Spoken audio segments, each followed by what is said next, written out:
رسالة نوجهها لأختنا المسلمة التي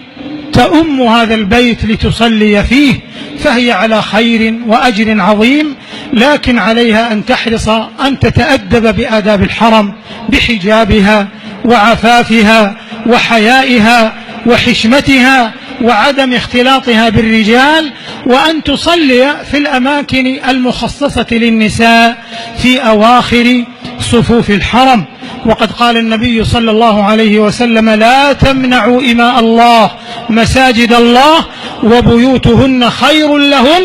وليخرجن تفلات، أي متبذلات غير متعطرات ولا متبرجات بزينة، لأنها تريد العبادة وتريد أن تؤدي الطاعة على ما شرع الله سبحانه وتعالى وسن رسوله صلى الله عليه وسلم. وكذلك لفتة إلى إخوتنا المعتكفين، تقبل الله منا ومنهم الاعتكاف وسائر الأعمال، أن يحرصوا على فقه الاعتكاف والالتزام بآدابه،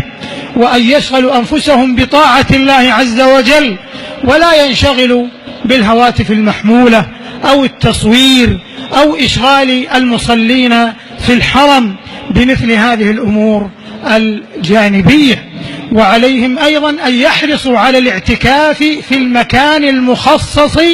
للاعتكاف، وهو في الحرم الشريف في قبو الحرم. والحرص من ولاة الأمر وفقهم الله على أن تكون منظومة الخدمات متكاملة لقاصد الحرم الشريف، فجزى الله ولاة أمرنا خير الجزاء، وإننا لنرفع لخادم الحرمين الشريفين وسمو ولي عهده الأمين وللمسلمين جميعا التهنئة مضمخة بوافر الدعاء ومضوعة بعاطر الشكر والثناء